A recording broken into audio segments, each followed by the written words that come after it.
detail. Nice too.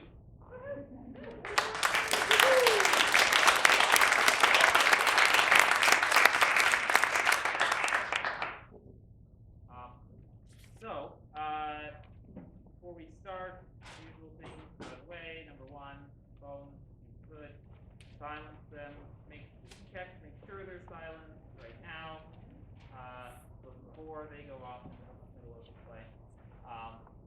Second is, please don't take flash photos during the play because it's very distracting.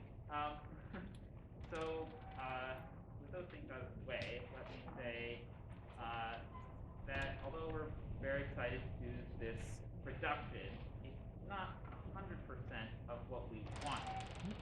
Because what we wanted was to do the production without masks. And unfortunately, for the actors, we want to. But for the actors, we wanted to not have them masked. But unfortunately, we're not able to do that because of a case of COVID-19 that one of the seniors came down with the other day. So we're doing the production with masks, and they will speak very loudly and clearly, and it'll be fine. So that's the first thing. The second thing about that is that then because of that case of COVID-19, we had a last-minute substitution. So at the last minute, Indigo has stepped up to take on the role of Florizel, in addition to their other role of Time. And so we just really appreciate Indigo doing that. Okay, so the play itself. Well, first of all, in the remaining time, if you haven't read the program, I'm probably going to talk for another 2 minutes. If you haven't read the program, read through the introduction, the synopsis, because I think that it's, very clearly laid out. I wrote it, so. But if you've already read it or know the play from before, I'll just give a brief kind of refresher, just so just introduce things, because it's Shakespeare, it can get a little hard to follow. So this play is set in 2 locations. The first is Sicilia, or the Kingdom of Sicily, and the second is Bohemia. And at the beginning of the play, the King of Bohemia is visiting Sicily. And it turns out that he was childhood friends with the King of Sicily, who's named Leontes. Now, Leontes seems to be doing very well for himself. He's king, he's got a well-respected wife, he's got a young son that everybody is looking forward to see growing up, and they have another child on the way.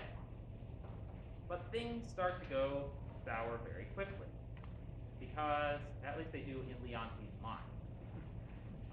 So his friend, the King of Bohemia, who's named Polixenes, comes to Leontes and says,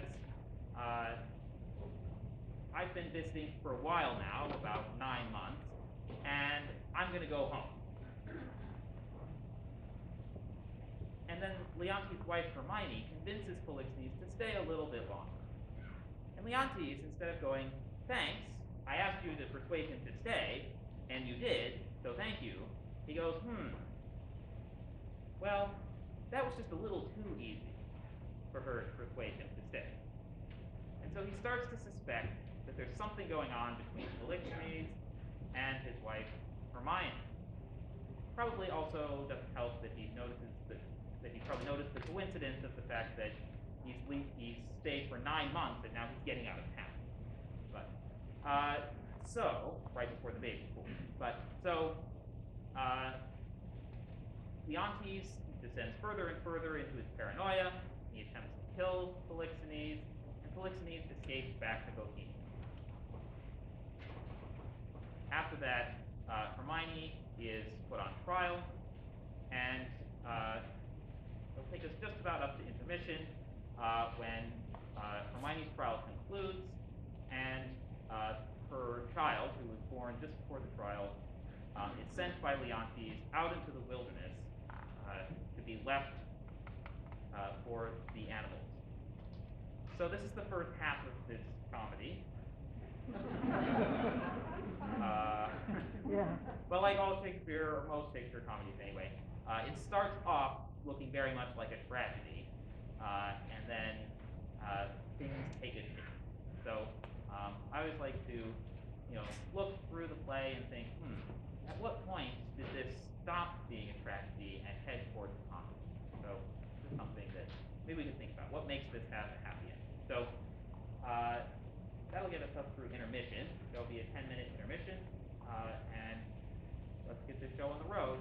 It's kind of a long play, so buckle.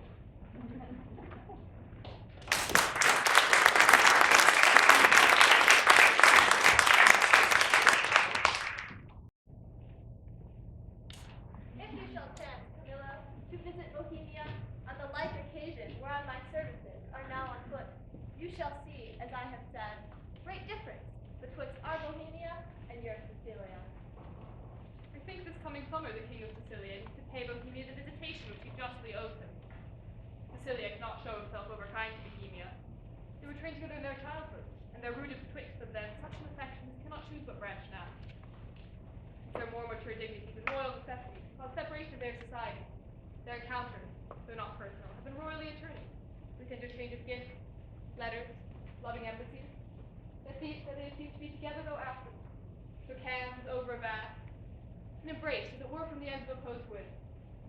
The heavens continue their love. I think there's not in this world either malice or matter to alter it. You have an unspeakable comfort of your young Prince Mamilius. It is a gentleman of the greatest promise that ever came to my notice. I very well agree with you in the hopes of him. It is a gallant child, one that indeed physics the subject, makes old hearts fresh. They that put on crutches ere he was born desire yet their life to see him a man. Would they else be content to die? Yes, if there were no other excuse why they should desire to live. 9 changes of the watery star have been the shepherd's note since we have left our throne without a birth, and I multiply. When we thank you, many thousands more that come before. Stay your thanks a while and pay them all you part. Sir, that's tomorrow. I'm questioned by my peers at what may or chance breed upon our absence. Besides, I stay to prepare your royalty. 1 7-night longer. Very sooth tomorrow. Press me not to beseech you so. There is no tongue that moves, none in the world so soon as yours could win me. And so it should if there were necessity in your request. My affairs do even drag me homeward. Farewell, our brother. Tongue-tatter queen, speak you. I had thought, sir, to have held my peace until you have drawn oaths from him not to stay. You, sir, tried him too coldly. Helen, you are sure all in Bohemia as well. This satisfaction the bygone days proclaim. Say this to him, he speaks from his best ward. Well said, Hermione. To tell he longs to see his son were strong. But let him say so then, and let him go. But let him swear so, and he shall not stay. We'll whack him hence with this staff. When at Bohemia you take my lord, I'll give him my commission to let him there a month behind the jest prefix for his party. Yet, good deed, Leontes, I love thee not a jar of the clock behind, but a lady she her lord. He'll say, No, madam. nay, but you will. May not, verily. Verily. You put me off with limber vows, but I, though you would seek to unsteer stars with oaths, should yet say, sir, no going. Verily, you shall not go. A lady's verily is as potent as a lord's. Will you go yet? Force me to keep you as a prisoner, not like a guest. How say you? My prisoner, or my guest? By your dread, verily, one of them you shall be. Your guest then, madam. Not your jailer then, but your kind hostess. Come, I'll question you of my lord's tricks and yours when you were boys. You were pretty lordings then. You were, fair queen. Too bad I thought there was no more, but such a day tomorrow is today. Be boy eternal. It's not my lord the barrier wag of the two. We were as twin lambs that did frisk in the sun, bleat the one at the other. If we changed, was innocence for innocence. We knew not the doctrine of ill doing, nor dreamed that any did. Had we pursued that life, and our hearts ne'er been reared with stronger blood, we would have answered heaven boldly, not guilty. by the sea gathering of drift since. Almost sacred lady. Contagions have since then been born to us. For in those unfledged days, my wife was a girl, and your precious self had not yet crossed the eyes of my young playfellow. Grace to boot, of this make no conclusion, lest you say your wife and I are devils. Yet, go on. The offenses we have made you do will answer. If you first sinned with us, and that with us you did continue fault, and that you slipped not with any but with us. Is he born yet? He'll stay, my lord. At my request, he would not. Hermione, thou never spokest to better purpose. Never. Never, but once.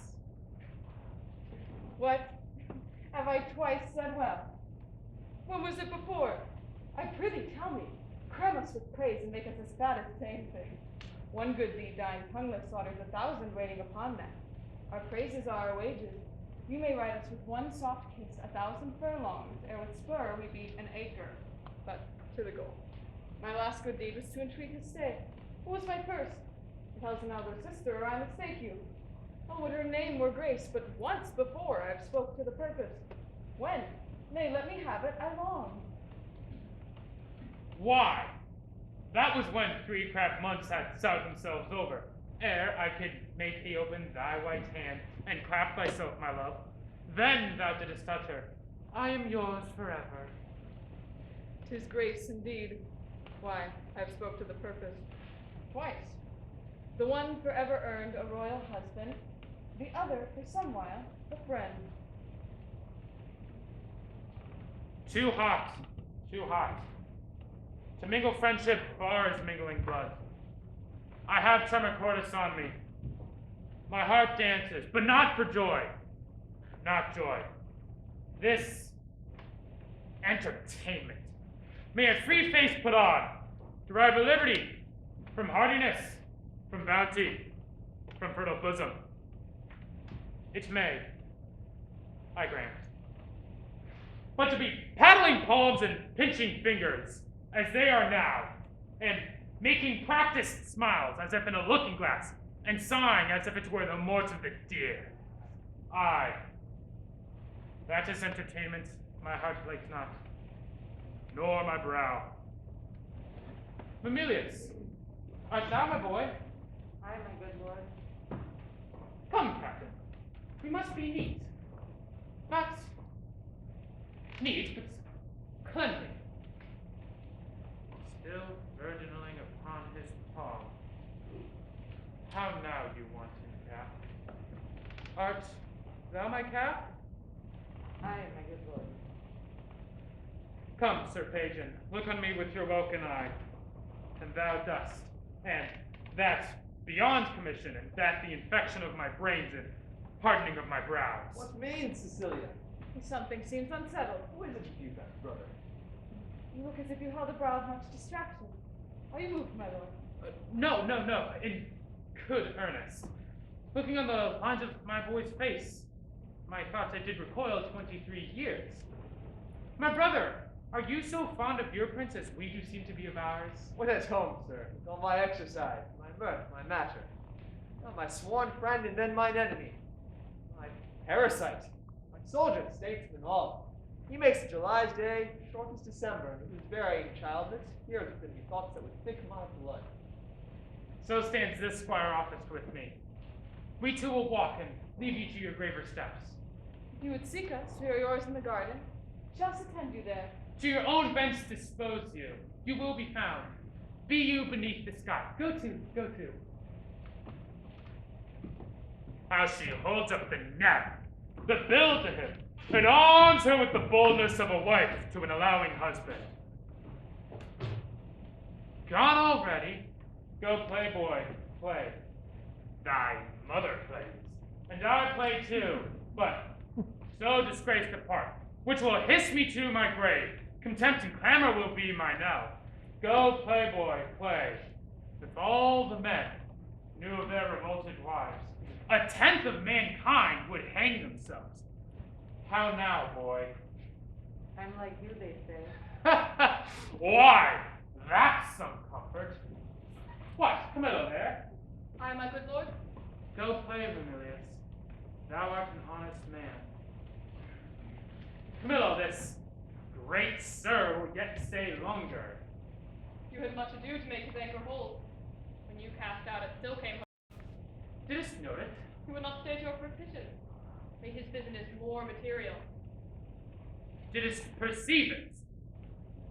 They're here now, rounding, whispering, saying Cecilia and so forth. 'Tis far gone until I shall gust at last. How came it, Camillo, that he did stay? At the good queen's entreaty. At the queen's be it. Good should be pertinent. But so it is not. Was this taken by any understanding, page but thine? Lower messes are to this business purblind. Say, Business, my lord. I think most understand Bohemia stays here longer. ha, aye, why? To satisfy your highness, and the entreaties of our most gracious mistress. Satisfied? The entreaties of your mistress? Satisfied? Let that suffice. Camillo, I have trusted thee, but we have been deceived in thy integrity. Deceived in all that which seems so. Be it forbid, my lord. To bide upon it, thou art not honest. Or, if thou inclinest that way, thou art a coward, or else must be counted negligent, or else a fool. My lord, I may be negligent, foolish, and fearful. In every one of these no man is free, but that his negligence, his folly, fear, among the infinite doings of the world, sometimes put forth. Let beseech your grace, be plainer with me. Let me know my trespass by its own visage. If then I deny it, 'tis none of mine. Have not you seen or heard my wife is slippery? If thou wilt confess to have nor eyes, nor ears, nor thoughts, then say my wife is a hobby horse, deserves a name as rank as any flax wench that puts to before her trot plight. Say it and justify it. I would not be a stander by to hear my sovereign mistress clouded so, without my present vengeance taken. Shrew my heart, you never said what did become you less than this. Which, to reiterate, were sin as deep as that, though true. Is whispering nothing? Is leaning cheek to cheek, meeting noses, kissing with inside lip? Why, if that's nothing, then the world and all that's in it is nothing. The covering sky, nothing. Bohemia, nothing. My wife is nothing. Nor nothing have these nothings if this be nothing. My lord, be cured of this diseased opinion, and the times where 'tis most dangerous. Say it be, 'tis true. No, no, my lord. It is. You lie. I say thou liest, Camillo, and I hate thee.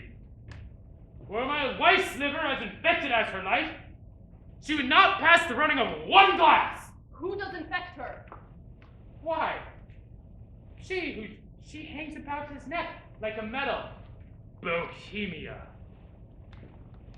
I, and thou his cupbearer, mightest bespice his cup to give him a lasting wink, which, after me, were cordial. Sir! My lord, I could do this. And that with no rash potion, but with a lingering dram, which should not work maliciously like poison.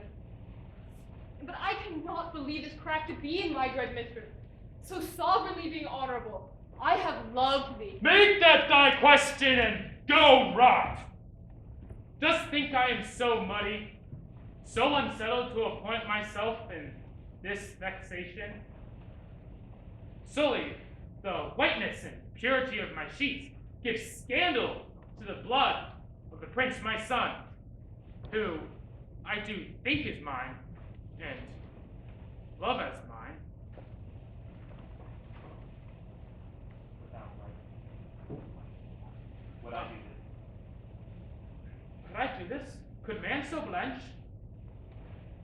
Sir, I must believe you. I do. And I'll fetch off Bohemia for it.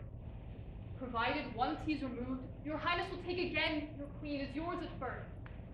even for your son's sake, and thereby foreseeing the injury of tongues and courts and kingdoms known and allied to yours. Thou dost advise me, even as I mine own course have set down.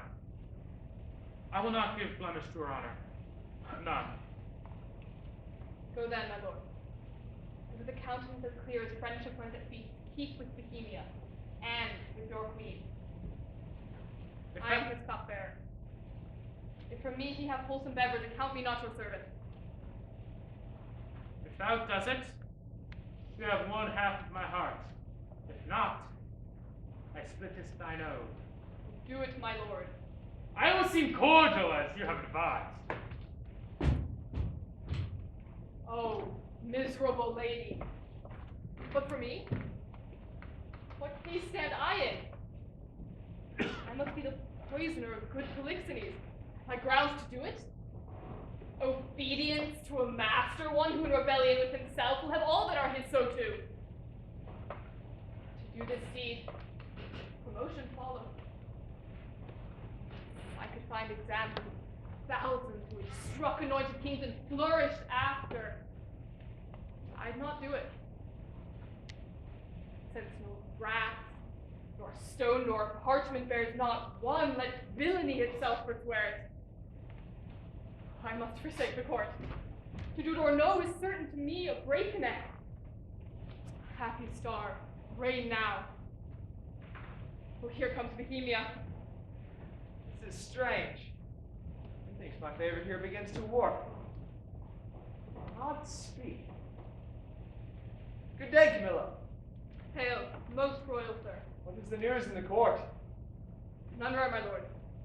King hath on him such a countenance, as though he walked the province and the country loved as he loves himself. And now I met him with customary compliment when he, calling his eyes to the contrary, looking a lip of much contempt, speeds from me, and so it leads me to wonder what his breeding was such that changes his manner. I dare not know. Dare not? Do not. Do you know and dare not be intelligent to me? There's a sickness which puts some of us in distemper. But I cannot name the disease, and it is thought of you that yet are well. How? What of me? Milo, I beseech you. You know what should be put my knowledge. I've been formed in prison, not in ignorance of concealment. I may not answer. Sickness caught in me. And yet I well. Dost thou hear, Camillo? I conjure thee by all parts of man that honor does acknowledge. Thou informs me what manner of harm is creeping towards me. How far off? How near? How best to avoid it? To be avoided, and if not, how best to bear it? Sir, I will tell you, since I am charged in honor, and by him that I think honorable, therefore mark my counsel, which must be even as swiftly followed as I mean to utter it, or both yourself and me cry lost, and so good night. On, good Camilla. I'm appointed by him to murder you. By who? By the king. For what? He thinks, nay, with all confidence he swears, as he had seen it, or been an instrument to invite you to it, or to have touched his queen forbiddenly. Oh, then my best blood turned to an infected jelly, and my name be yoked with his that did betray the best. Turn then my freshest reputation to the dullest savor that may strike a nostril when I arrive and my approach be shunned. You may as well forbid the sea for to obey the moon, and by oath remove or counsel shake the fabric of his folly. How should this grow? I know not. But I'm sure 'tis safer to avoid what's grown than question how 'tis born. If therefore you dare trust my honesty, away, tonight. Your followers I will whisper to the business, and will in twos and threes with several posterns clear them of the city. As for myself, I'll put my fortunes at your service, which are here by this discovery lost. Be not unsure I have uttered truth. Should you seek to prove, I dare not stand by, nor are you safer than one condemned by the king's own mouth. I do believe thee. Saw his heart in his face. Be pilot to me, my ships are ready, and my people did expect my departure 2 days ago. Jealousy is for a precious creature, and as she's rare, must it be great. And as his person is mighty, must it be violent. And as he does conceive that he is dishonored by a man that ever became of him, his jealousy is in that made more bitter. Come, Camilla. I will respect thee as a father if thou bearest my life all hence. It is in mine authority to command the keys to all the posterns. Please, your highness, take the urgent hour. Come, sir, away. Was he met there? His train, Camilla with him? Behind the tuft of pines I met them. Never saw I men scoured so on their way. I eyed them even to their ships.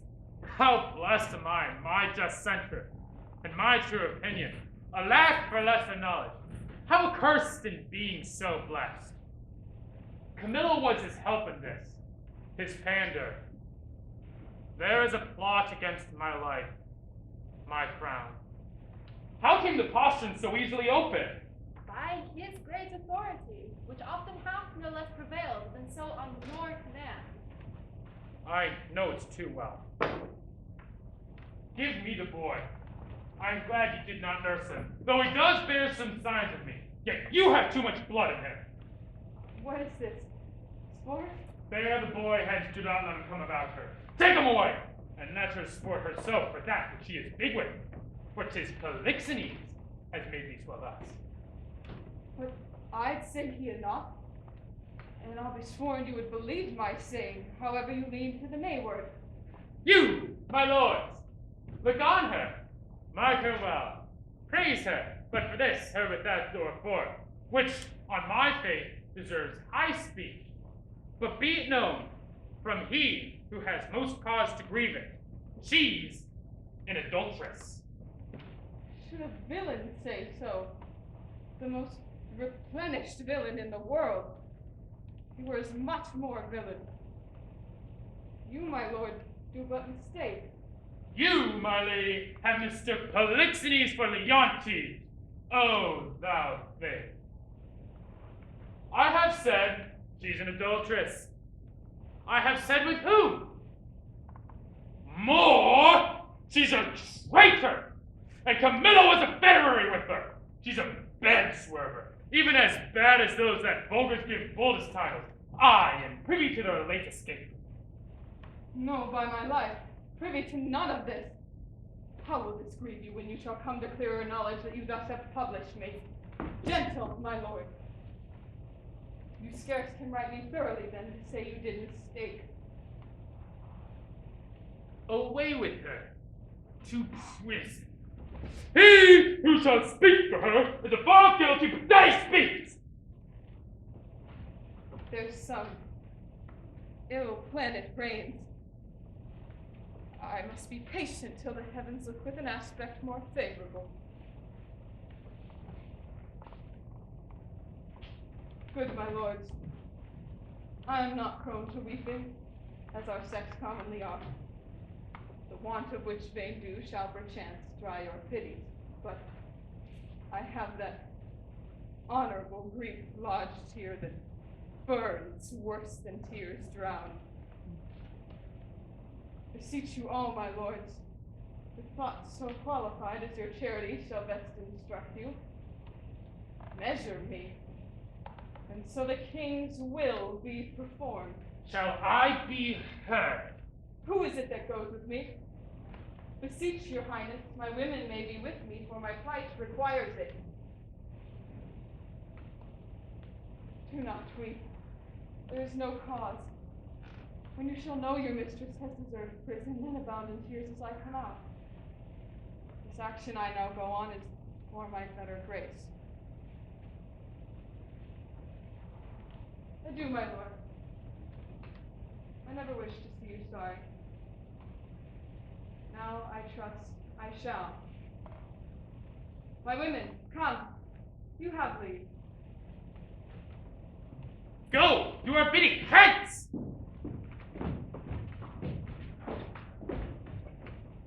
Beseech your highness, call the queen again. Be certain what you do, sir. lest your justice prove violence, in which three great ones suffer. Yourself, your queen, and your son. For her, my lord, I dare my life lay down that the queen is spotless.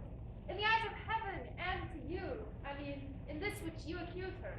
Every woman in the world, aye, every gram of woman's flesh is false, if she be.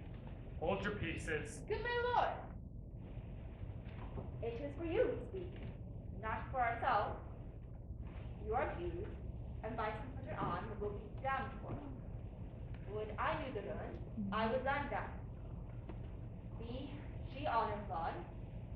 I have 3 daughters. The eldest 11, the second to the third 9, and some 5. If this proves true, they'll pay for it by mine honor. All gals of all, 14 they shall not see, to bring false generation. They are co-heirs, and I had rather live myself than they should not produce fair issue. You smell this business with a sense as cold as a dead man's nose. But I do see it and feel it as you do feel doing thus, and see with all the instruments that do indeed feel. If this be so, we need no grave to bury honesty. There is not a grain of it to face the sweeten of the whole dung earth. What, lack I credit? I would rather you did lack than I, my lord. Upon this ground, more it would content me to have her honor true than your suspicion. Be blamed for it how you might. Why? What need we ask you about your opinion, rather than follow our own forceful instigation? We do not need your advice. The matter, the loss, the gain, the ordering of it is all properly ours. And I wish, my liege, you had only, in your silent judgment, tried it without more overture. How could that be possible? Either thou art most ignorant by age, or thou art born a fool. Camilla's flight, added to their familiarity, doth push on this proceeding. But, for greater confirmation, I sent in post to sacred Delphos, to Apollo's temple, Cleomenes and Dion, who, from the oracle, they will bring all, whose spiritual counsel shall stop or spur me. Have I done well? Well done, my lord. Though I do not need more than that which I know, the news of the oracle might bring rest to the minds of others, such as this old fool, whose ignorant credulity will not let him come up to the truth. Come, here to speak in public. This news will raise us all. To laughter, as I take it, if the good truth be known. The keeper of the prison, call to him. Let him acknowledge who I am. Good lady, no court in Europe is too good for thee. What dost thou then in prison? No, good sir, you know me, do you not? For a worthy lady, on whom much I owe. Pray you then, conduct me to the queen. I may not, madam. To the contrary, I have expressed command. Here's a do. To lock up honesty and honor from the access of gentle visitors. Is lawful for you to see her women? Any of them? Amelia. So please you, madam, I shall bring Amelia forth. I pray now, call her. Withdraw yourself. And, madam, I must be present at your conference. Be it so, prithee. Here's such a do. To make no stain as past his coloring. Here, gentlewoman, how fares our gracious lady? As well as one so great and so forlorn, and hold together on her sights and griefs, which never tender lady hath born gracer. She is something before her time delivered. A boy. A daughter and a goodly babe, so lusty and light to live. The queen receives much comfort in it, says my poor prisoner, and innocent as you. I dare be sworn. Those dangerous, unsafe loons of the king beshrew them. He must be pulled on. And he shall. The office becomes a woman best. I'll take it upon me. If I should prove honey-mouthed, let my tongue blister, and never could my red-looked anger be the trumpet any more. Pray you, Amelia, commend my best obedience to the queen. If she dare trust me with her little babe, I'll show it to the king, and undertake to be her advocate the louder. Do not know how he may soften at the sight of the child. Silence often, pure innocence, persuades when speaking fails. Most worthy madam, your honor and your goodness is so evident that your free undertaking cannot miss a thriving issue. There is no lady living for me for this great errand. So please, your ladyship, to visit the next room will presently acquaint the king of your most noble offer. Who but today hammered at this design? Which does not tempt the minister of honor, lest she should be denied. Tell her, Amelia, I'll use that tongue I have. Would flow from it, as boldness from my bosom. Let it not be doubted, I shall do good. Now do you flex for it, all to the king. Please do, come something here. Madam, if it please the queen to send the babe, I know not what I shall incur to pass it between the lords. You need not fear it, sir. This child is a prisoner to the womb, and is, by long process of greater nature thence, freed and enfranchised. Not a party to the anger of the king, nor guilty of, if any be, the trespass of the queen. I do believe it. Do not you fear. Upon my honor, I'll stand betwixt you and danger.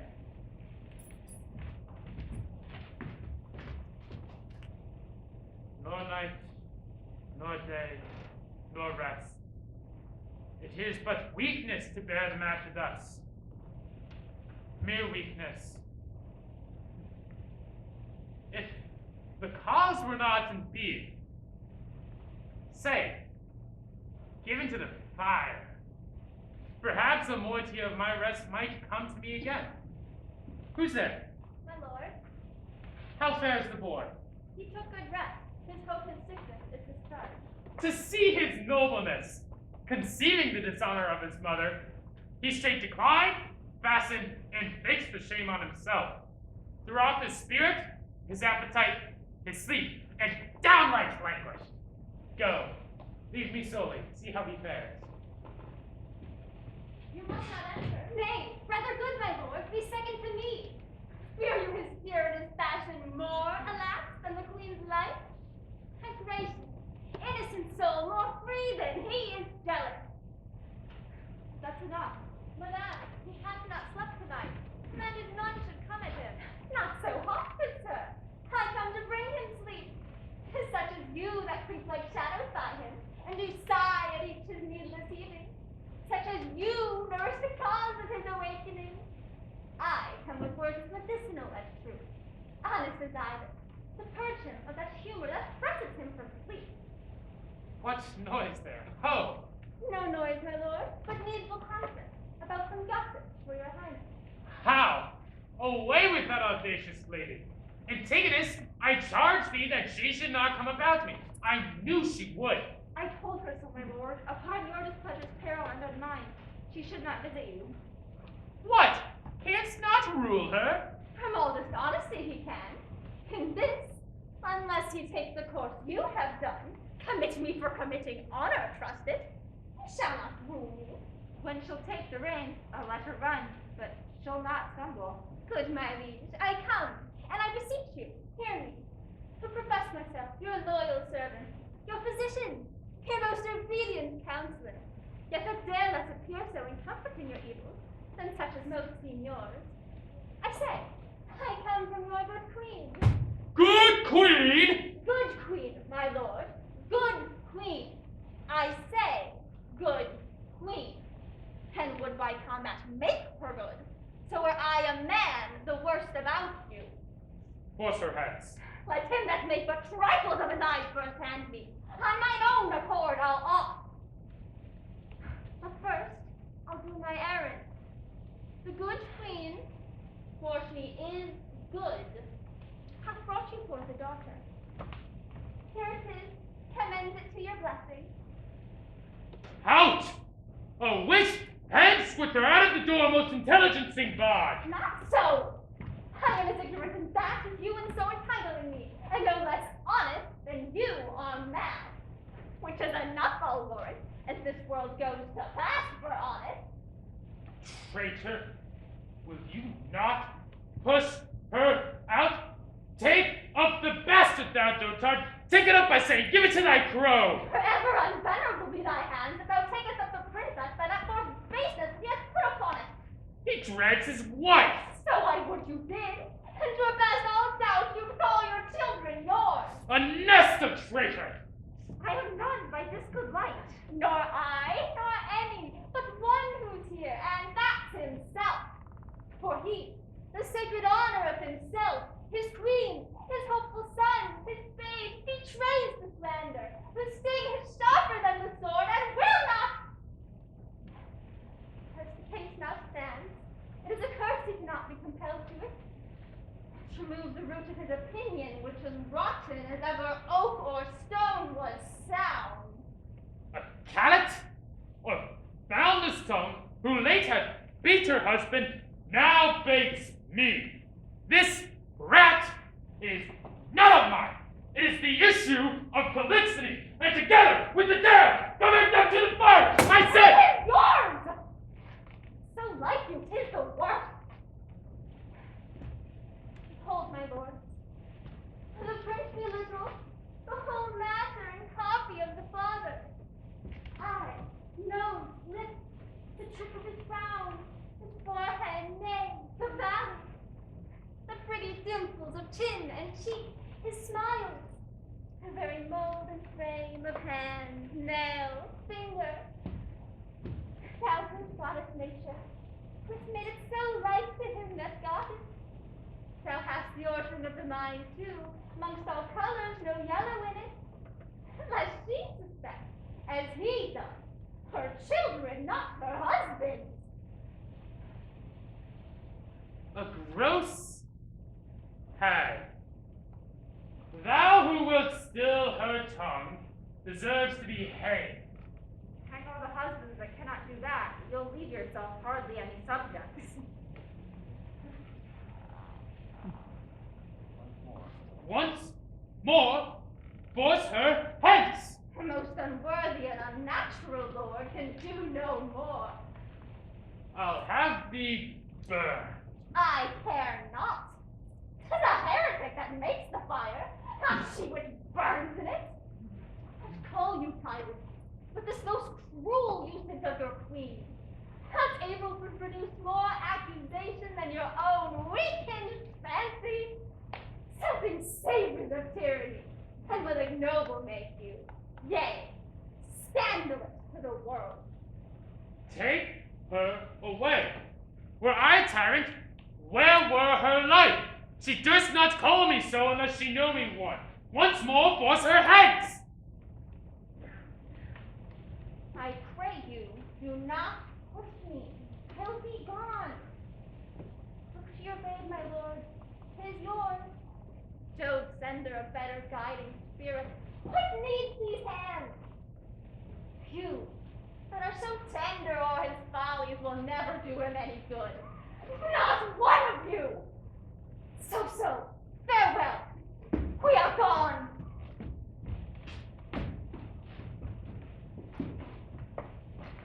Thou traitor hast set on thy wife to this. My child? Away with it! Even thou that hast a heart so tender over it, see it instantly consumed with fire, for thou settest on thy wife. I did not, sir. These lords, my noble fellows, if they so please, can clear me in it. We can, my royal liege. He is not guilty of her coming hither. You're liars all! Beseech your highness, give us better credit. We have always truly served you, and beseech you so to esteem of us. On our knees, we beg, as recompense of our dear services, past and to come, that you do change this purpose, which being so horrible, so bloody, must lead on to some foul issue. We all kneel. Am I a feather for each wind that blows? Better burn it now than curse it later. No, it shall not. Let it be. Let it live. It shall not neither. You, sir, come you hither. You so tenderly officious with Lady Marjorie, your midwife, who wants to save this bastard's life. For 'tis a bastard as sure as his beard graves. What adventure will ye go to save this brat's life? Anything, my lord, that my ability may undergo and nobleness impose. At least thus much. I'll pawn the little blood I have left to save the innocent. Anything possible. It shall be possible, Officer. Swear by the sword thou wilt perform my bidding. I swear to do this. Though present death would have been more merciful. Come on, poor babe. Some powerful spirit instruct the kites and ravens to be thy nurses. Wolves and bears, they say, casting their savageness aside, have done like office for pity. Be prosperous in more than this deed is required, and blessing against this cruelty, fight on thy side. Poor thing, condemned to loss. No, I'll not raise another's issue. Please, your highness, posts from those you sent to the oracle are come. An hour since, Cleomenes and Dion, being well arrived from Delphos, are both landed, hastening to the court. So please you, sir, their speed hath been beyond accounts. 23 days they have been absent. 'Tis good speed. Foretells the great Apollo will suddenly have an appear on this accord. Gather your lords, that we may arraign our most disloyal lady. For, as she hath been publicly accused, so she shall receive a just and open trial. Go and think upon my bidding.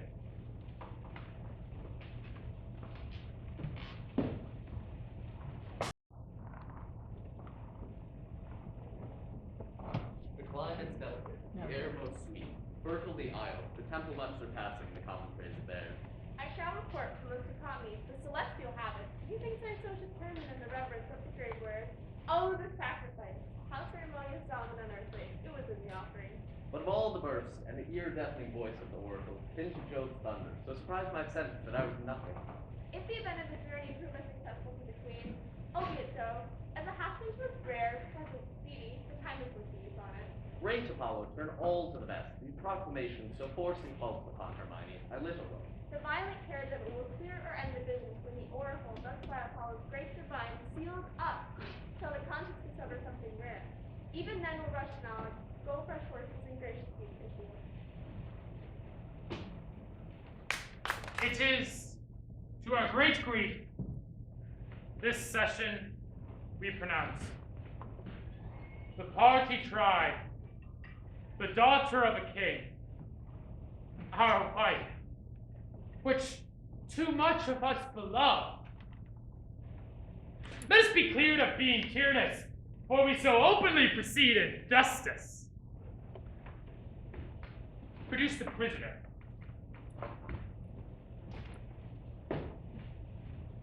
It is His Highness's pleasure that the queen appear in person here in court.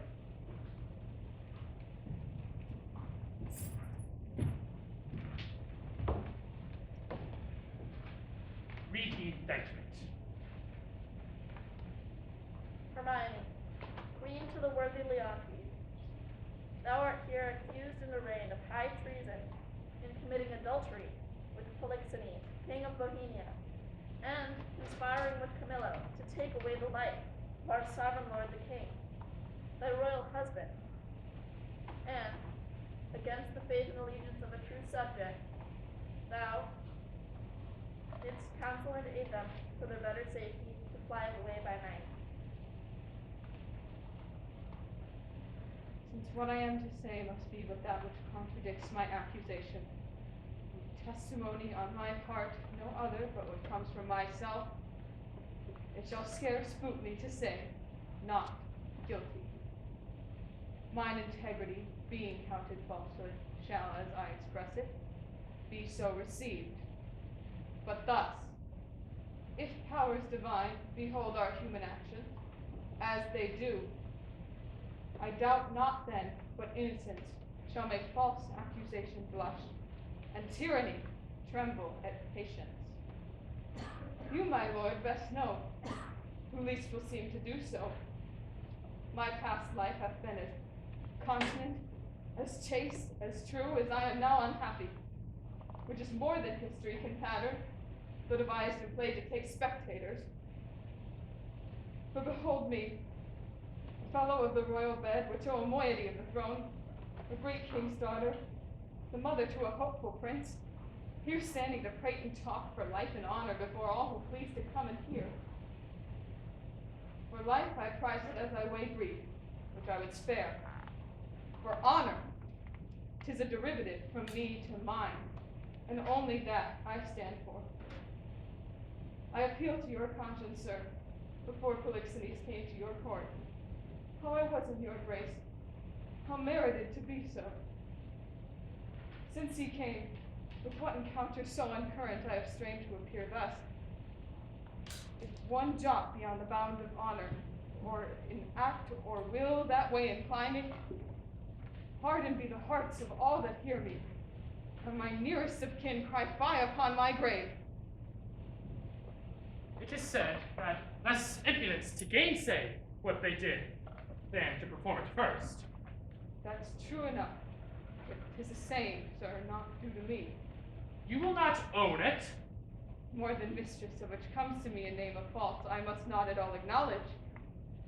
For Polixenes, with whom I am accused, I do confess I loved him, as in honor he required, with such a kind of love as might become a lady like me, with a love even such, so and no other as yourself commanded, which not to have done, I think had been in me both disobedient and ingratitude, to you and toward your friend, whose love had spoke, even since it could speak, from an infant freely that it was yours. Now, as for conspiracy, I know not how it tastes, though it be just for me to try how. All I know of it is that Camillo was an honest man, and why he left your court, the gods themselves, wanting no more than I, are ignorant. You knew of his departure, as you know what you have undertaken to do in his absence. Sir, you speak a language that I understand not. My life stands in the level of your dreams, which I'll lay down.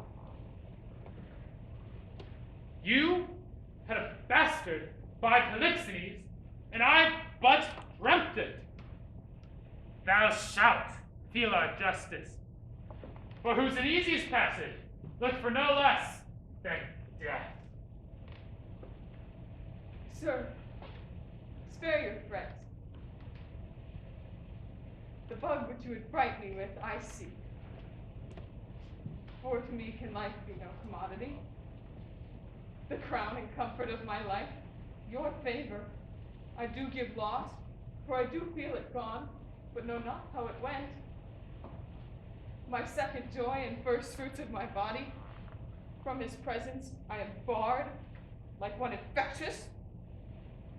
My third comfort, starred most unluckily, is from my breast, the innocent milk in its most innocent mouth, held out to murder. Myself on every post proclaimed a strumpet, with the modest hatred the child-fed privilege denied, which belongs to women of all fashion. And lastly, hurried here to this place in the open air before I have got strength of limit. Now, my liege, tell me what blessings I have here alive that I should fear to die. Therefore, proceed. But yet hear this. Mistake me not, no, life, I prize it not a straw, but for mine honor, which I would free, if I am to be condemned upon surmises, all proof sleeping else but what your jealousies awake. I tell you 'tis rigor, and not law. Your honor's all I do refer me to the oracle. Apollo, be my judge. This your request is altogether just. Therefore bring forth, and in Apollo's name, his oracle. The Emperor of Russia was my father. Oh, that he were alive, and here beholding his daughter's trial. if he did but see the flatness of my misery, yet with eyes of pity, not revenge.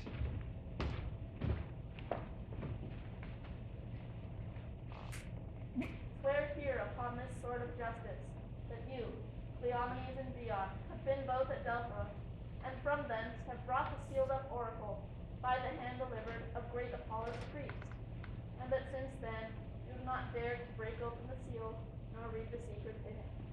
All this we swear. Break up the seals and read. Hermione is chaste, Polixenes blameless, Camillo a true subject, Leontes a jealous tyrant, innocent babe truly begotten, and the king shall live without an heir, if that which is lost be not found. Now blessed be the great Apollo! Praise. Hast thou great truth? Aye, my lord, even so, as it is written there.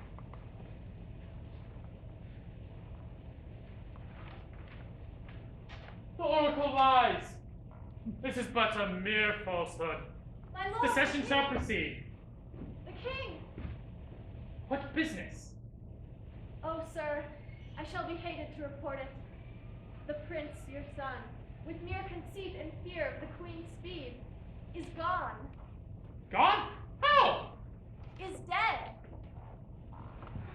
Apollo's angry, and the heavens themselves do strike at my injustice. This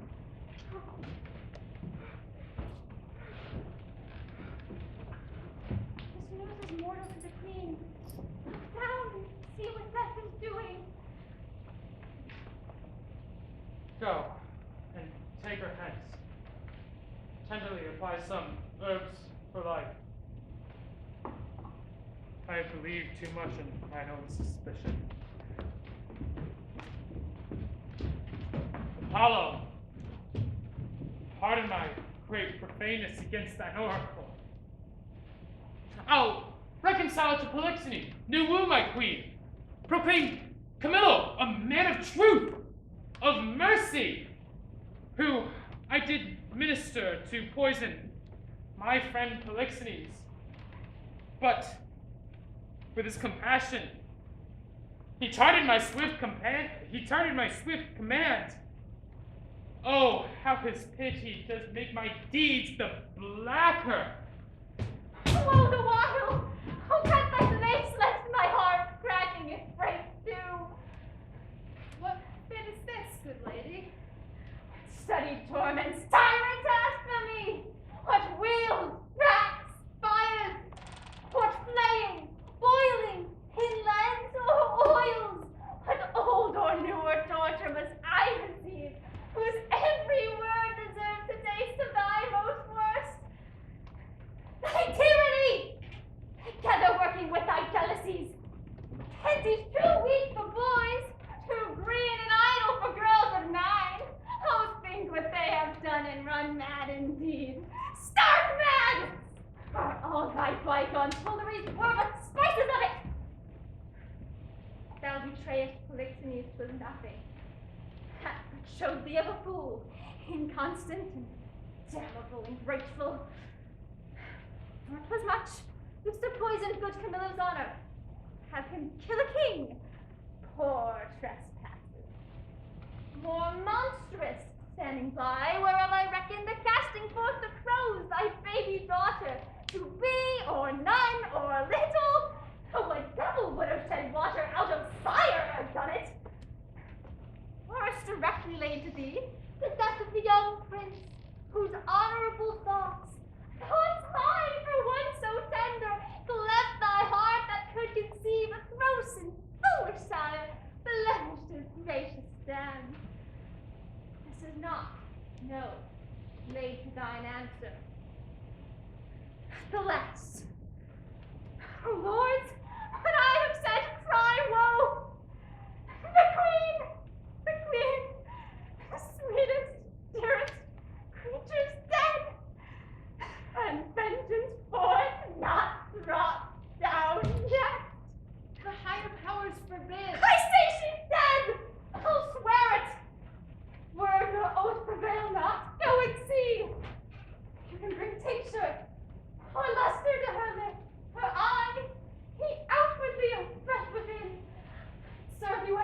through the gods. But oh, thou tyrant! Do not repent these things, for they are heavier than all thy woes can stir. For betake thee to nothing but despair. 1,000 years, 10,000 years together, naked, fasting, on a barren mountain, and still, winter, in storm perpetual, could not move the gods to look that way thou wert. Go on. Go on. Thou doesn't speak too much. I deserve all tongues to talk their bitterest. Say no more. However the business goes, you have made fault in the boldness of your speech. I am sorry for it. All faults I make, when I should come to know them, I do repent. Alas, I have shown too much the rashness of a woman. He has touched with a noble heart. It's gone, and what's past help should be past grief. Do not receive affliction as my petition. I beseech you. Rather punish me who have reminded you of what you should forget. Now, good my liege. Sir, royal sir, forgive a foolish woman. As love I bore your queen. Lo, fool again. I'll speak of her no more. Nor your children.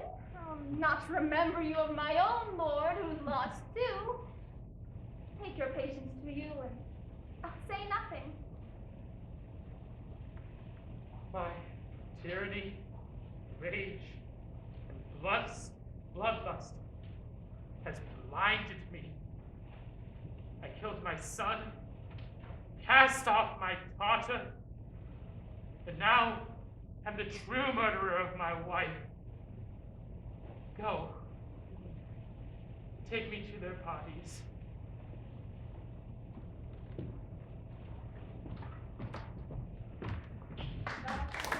Our ship has touched upon the deserts of Bohemia. Aye, my lord. And fear we have landed in ill time. The skies look grimly threatening present bluster. In my conscience, the heavens with that we have in hand are angry and frown upon us. Their sacred wills be done. Go get aboard, look to thy bark. I'll not be long before I call upon thee. Make your best haste, and go not too far inland. It's like to be loud weather. Besides, this place is famous for the creatures of prey that live upon it.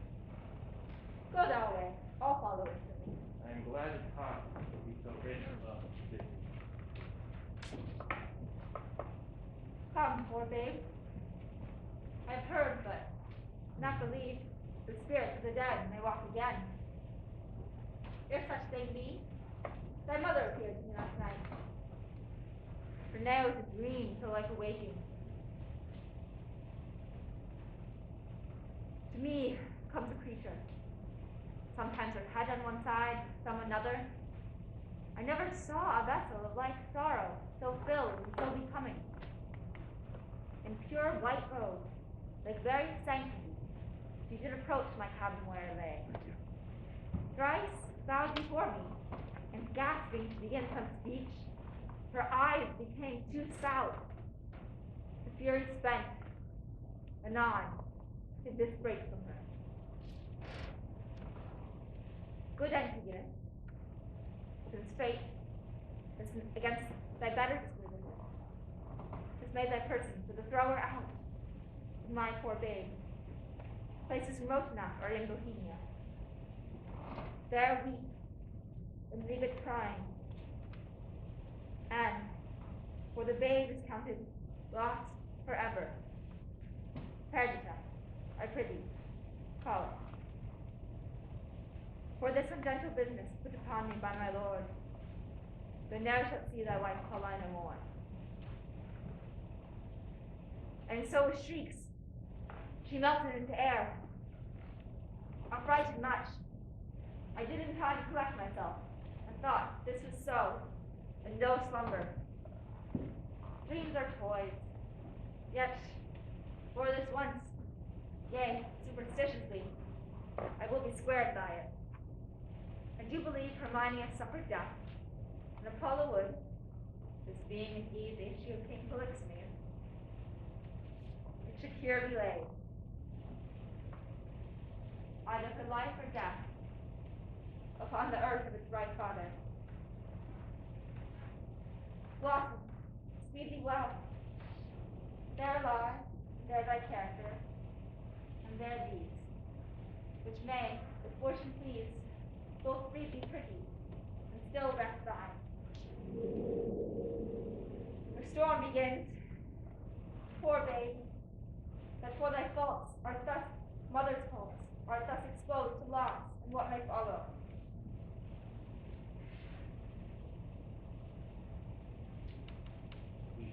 Weep. I cannot, but my heart bleeds.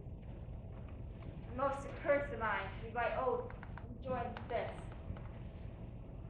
Farewell. The day frowns more and more. Thou art like to have a lullaby too rough. I never saw the heavens so dim by day. The savage clamor, blow me, I give the point. This is the chase. I am gone forever. I would there were no age between 16 and 23, or that youth would sleep out the rest. For there is nothing in the between but getting wenches with child, wronging the ancient tree, fighting and stealing. Hark you now. Would any but these royal brains of 19 and 22 hunt this weather? They have scared away 2 of my best sheep, which I fear the wolf will sooner find than the master. What have we here? Mercy on us. A bear. A very pretty bear. A boy or a child, I wonder. A pretty one. A very pretty one. Sure, some state. Though I am not bookish, yet I can still read waiting gentlewomen in this case.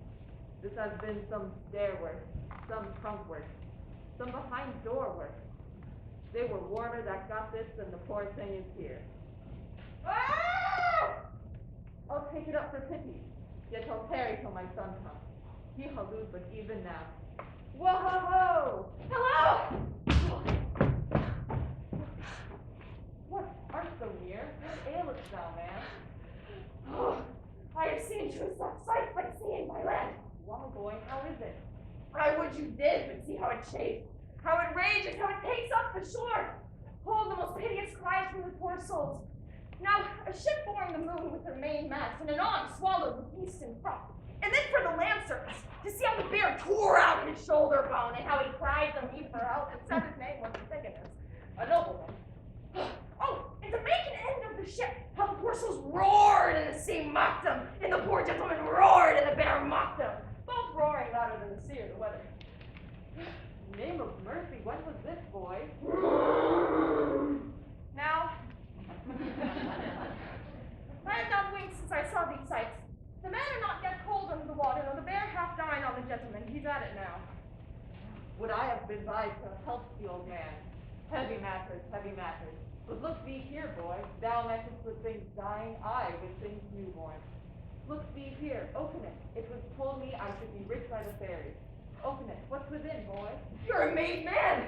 Gold, all gold! 'Tis very gold, boy, and 'twill prove so. We are lucky, boy, and to be so still requires nothing but secrecy. Go you the next way with your findings.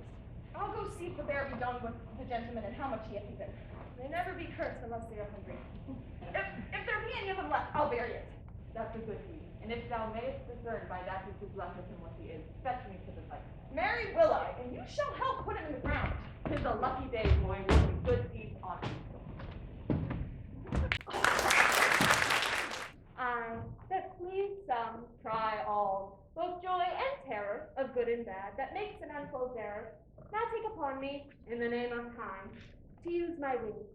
Impute it not a crime to me or my swift passage that I slide o'er 16 years, and leave to grow untried that wide gap, for it is in my power, to overthrow law, and in oneself for an hour to plant and overwhelm custom. Your patience disallowing, I turn my glass and give my scene such growing as you had slept between. Leontes, leaving the effects of his fond jealousy so grieving that he shuts up himself. Imagine me, gentle spectators, that I now may be, in fair Bohemia, and remember well, I mentioned a son of kings, of which Florida I now name to you. And with speed so pace, to speak of Perdita, now grown in grace, equal with wondering, what of her ensued? I list not prophecy, but let time's news be known when 'tis brought forth. A shepherd's daughter, and to what of her adheres which follows after, is the argument of time. Of this allow, if ever you have spent a time worse ere now. If never, let time himself doth say, he wishes earnestly you never may.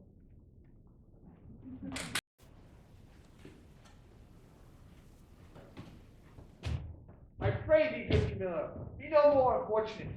'Tis a sickness denying me anything. A death could grant this. It is 15 years since I saw my country. Though I have for the most part been aired abroad, I desire to lay my bones there.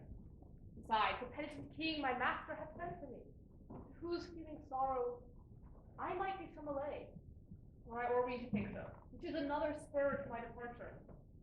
As thou lovest me, Camillo, why not out the rest of thy services by leaving me now? Of that fatal country, Sicilia, prithee speak no more. Its very naming punishes me with the remembrance of that penitent, as thou calls him, and reconciled king, my brother, whose loss of his most precious queen and children are even now to be fresh lamented. Say to me, when sawest thou the Prince Florizel, my son? Sir, it is 3 days since I saw the prince. What his happier affairs may be are to me unknown, but I have missingly noted he is of late much retired from court, and is less frequent to his princely exercises than formerly he hath appeared. I have observed so much, Camillo, and with some care. So much so that I have eyes under my service that look upon his removings. Of whom I have this intelligence. He is seldom from the house of a most homely shepherd. A man, they say, that from very nothing, beyond the imagination of his neighbors, has grown to an unspeakable estate. I have heard, sir, of such a man, who hath a daughter of most rare note. The report of her is extended more than can be thought to begin with such a cottage. This is likewise part of my intelligence, but I fear the angle that plucks our son thither. Thou shalt accompany me to the place, where we will, not appearing what we are, have some question with the shepherd. From whose simplicity, I think it not uneasy to gather the source of our son's resort thither. Prithee, be my present partner in this business, and lay aside all thoughts of Cecilia. I willingly obey your command. My best, Camilla. We must disguise ourselves. My father names me Antiochus. I have served Prince Florizel, and in my time worth 3 piles. But now I am out of service. What shall I mourn for that, my dear? The pale moon shines by night, and when I wander here and there, I then do most go right. Let me see. Every 11 weather tods, and a tod yields an odd shilling, 1,500 shorn. What's the wool come to? God, I cannot do it without counting. Let me see. What am I to buy for the sheep shearing feast? 3 pounds of sugar, 5 pounds of currants. Right. What will this sister of mine do with rice? But my father hath made her mistress of a feast, and she lays it on. Oh, that ever I was born! In the name of me. Oh, help me, help me. Pluck but off these rags, and then death, death. Alack, poor soul, thou hast need of more rags to lay on thee, rather than have these off. I am robbed, sir, and beaten, my money and apparel taken from me, and these detestable things put upon me. What? By a horseman or by a footman? A footman, sweet sir, a footman. Indeed, he should be a footman by the garments he hath played with thee. If this be a horseman's coat, it has seen very hard service. Come, I'll help thee. Lend me thy hand. Oh, sir, tenderly. Alas, poor soul. Oh, sir, I fear my shoulder blade is out. How now, can't stand? Oh, tenderly, soft sir. Oh, tenderly. You have done me a charitable office. Dost lack any money? I have a little money for thee. Oh, no, no. I have a kinsman not past 3/4 of a mile hence, unto whom I was going. I shall there have money or anything that I require. Pray, do not give me any money. That kills my heart. What manner of fellow was he that robbed you? A sir that I have known to go about. He was once a servant of the prince. I know not for which of his virtues it was, but he was certainly whipped out of the court. His vices, you would say. There's no virtue whipped out of the court. They cherish it to make it stay there, and yet it will no more but abide. Vices, I would say, sir. I know this man well. He hath been since a process server, a bailiff, compassed a motion of the prodigal son, and married a tinker's wife within a mile from where my land and living lies. And having flown over many knavish professions, he settled only in rogue. Some call him a tub. Out upon him, prig, on my life, prig, he haunts wakes, fairs, and bear baitings. He, sir, that's the man who put me into this apparel. Not a more cowardly rogue in all of Bohemia. If you had but looked big and spit at him, he'd have run. I must confess to you, sir, I am no fighter. I am false of heart that way, and that he knew I warned him. How do you know? Much better than I was, sir. I can stand and walk, and I will even take my leave of you, and pace softly towards my kinsman. Shall I bring thee on the way? No, good sir, kind sir, no. Well, fare thee well then. I shall go buy spices for our sheep shearing feast. Cross for you, sweet sir. Your purse is not hot enough to purchase your spice. I'll be with you at your sheep shearing too, and when shearers prove sheep, let me be unrolled and my name put in the book of virtue. These unusual weeds to each part of you do give a life no shepherdess, but Flora, hearing in April's front, this your sheep shearing is a meeting of the petty gods, and you, the queen, honored. Sir, my gracious lord, to chide at your extremes is not becomes me. Oh, pardon that I name them. Your high self, the gracious mark of the land that you have obscured, with the swain's wearing, and me, poor lowly maid, most goddess-like pranked up, but that our feasts in every mess have folly, and the feeders digest it with the custom. I should blush to see you so attired, sworn, I think, to show myself a glass. I bless the day that my good falcon made her flight across thy father's ground. Now Jove afford you cause. To me the different forges dread. Your greatness has not been used to fear. Even now I tremble to think your father, by some accident, should pass this way as you did. Oh, the fates, how would he look? Busy his work so noble, vilely done up. What would he say? Or how should I, in these my borrowed wants, behold the sternness of his presence? My desires run not before my honor, nor my lusts run hotter than my faith. Oh, but sir, your resolution cannot hold. When 'tis opposed, as it must be, by the power of the king, one of these two must be necessities which then will speak, that you must change this purpose, or I my life. Your guests are coming. Lift up your countenance as though it were the day of celebration of that nuptial which we two have sworn shall come.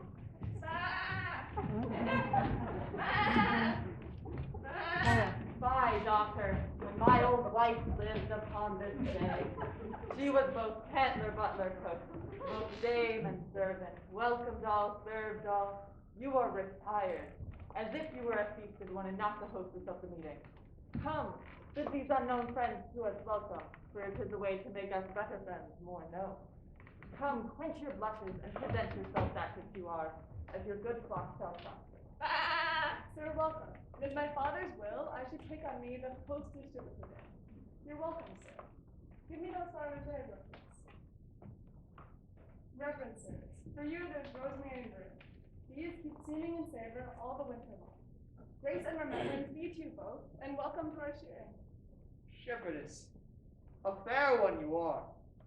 Well, you fit our Asian flowers of winter. Sir, the year growing ancient, not yet on summer's death, nor on the birth of trembling winter. The fairest flowers of the season are our carnations and street gillivores, which some call nature's bastards. Of that kind, our rustic garden's barren, and I care not to get twisted. Wherefore, gentlemen, you neglect them? For I have heard it said there is an art, which in their prideness shares the great creating wisdom. May there be. But nature makes it. Nature is made better by no means. But nature makes that mean. For over the art which you say adds to nature is not that nature makes. You see, sweet maid, you marry a gentleman scion with a wildest stock and make conceive a bark of baser kind by blood of nobler race. This is an art that does add to nature. Or change it rather. But the art itself is nature. So it is. Make your garden rich with gillivores, and call them not bastards. I'll not put the divil in earth to set one slip of them. No more than were I painted, I would wish this youth to say, Farewell, and only therefore desire to breathe by me. Here's flowers for you. Hot lavender mint, savory marjoram, the marigold that goes to bed with the sun, and with him rises weeping. These are flowers of middle summer, and I think they are given to men of middle age. You're very welcome. I should leave grazing where I have yours off. Live only by gazing. Oh, alas, you'd be so lean the blast of January would blow you through and through. Now, my fairest friend, I would have had some flowers of the spring that might become your time of day, and yours, that wear upon your virgin branches there, your maidenhead grow. When you sing, I'd have you buy and sell so, and give alms so, pray so, and for the ordering of your fairs to sing them too, when you do dance. Oh, Doricles, your praises are too large. But that your youth and the true blood would keep us fairly through it, would truly give you out an unstained shepherd. With wisdom, I might fear my Doricles, who wooed me the false way. I think you have as little skill to fear as I have purpose to put you to it. But come, our dance, I pray your hands I can clasp. This is the prettiest lovelorn swain that ever ran up a green sward. All that she does are seems and snatches something greater than herself. Too noble for this place. It tells me something which makes her blood look out. Good sooth, she is the queen of curds and cream. Come on, strike up! Master must be your mistress. Very garlic, men call the sailor. Now, in good time. Not a word, a word. We stand upon our manners. Come on, strike up.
Good shepherd.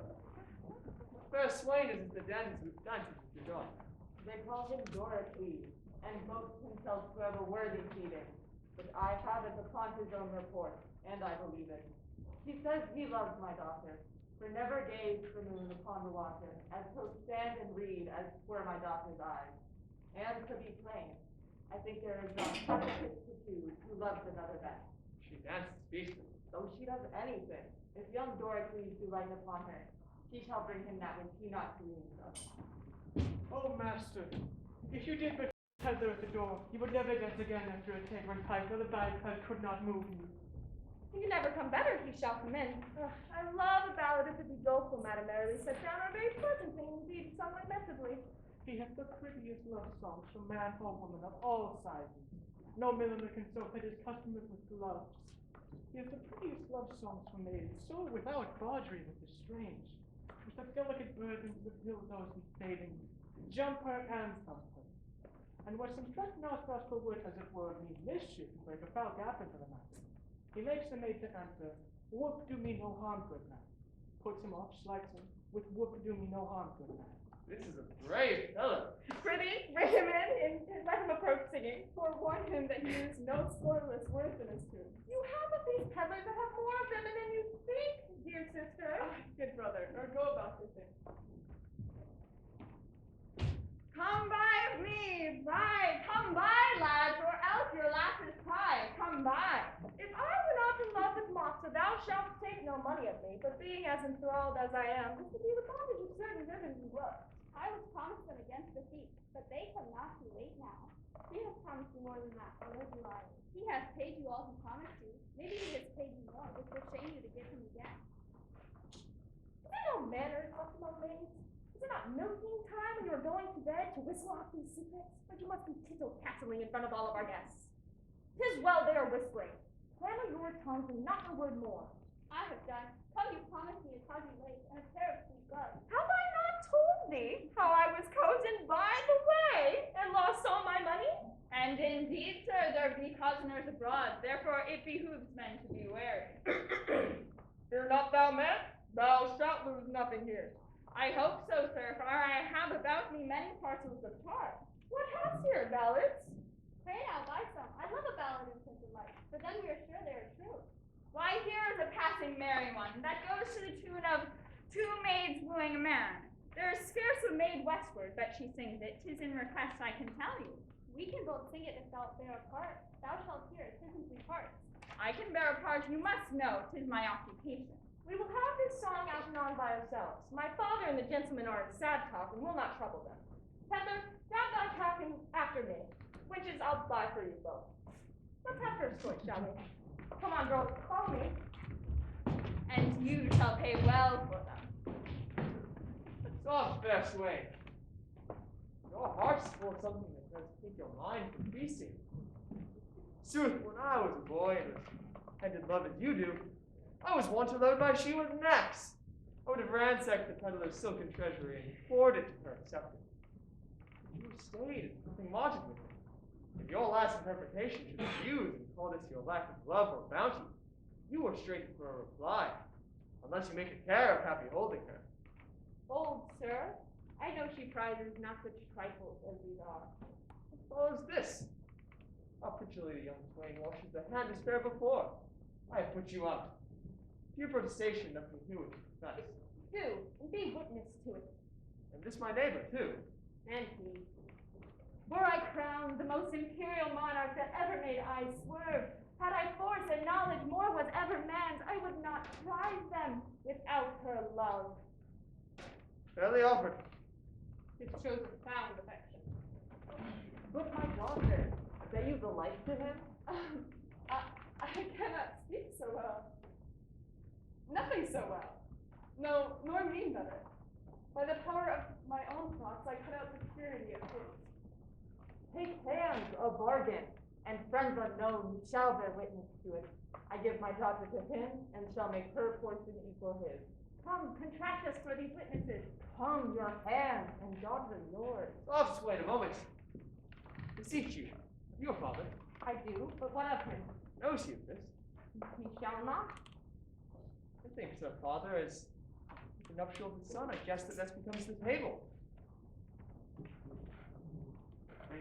Pray you once more. Is your father not grown incapable of reasonable affairs? Is he not stupid with age and altering rooms? Does he not speak? Here? No man from man? Dispute his own estate. Lies, he's not bedridden, does nothing but what he once did, being childish? No, sir. Methinks you offer him a wrong something unfilial as to see. Reason my son should choose himself a wife, but also has good reason the father, whose want is nothing more but fair posterity, to have some counsel for the business. I yield all this, but for some other reasons, my grave sir, which 'tis not fit you know, I do not acquaint my father of such business. Let him know it. He shall not. Prithee, let him. He must not. Let him, my son, he shall not need to grieve of knowing of thy choice.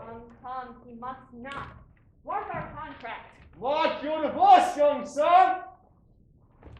Whom shall I dare not call? Thou art too base to be acknowledged! Thou accept as heir that dost affect as a sheep's hook!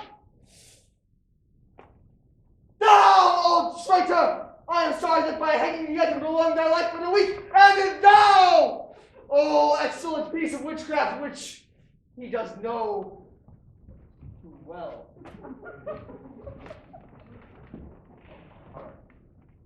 Oh, my heart. I'll have thy meaty scratched with briars, and made more homely than thy estate for thee, fond boy, if ever I may hear that thou dost but sigh that thou no more shalt see this neck, as never I meant thou shalt will bar thee from succession, not hold thee of our blood, no, not our kin, thou shalt, though full of our displeasure, at the moment give me free thee from the dead glow of it. And you, if ever henceforth thou these rural latches open, or whose body more thy embraces, I will divine the death as cruel for thee as thou art tender to it.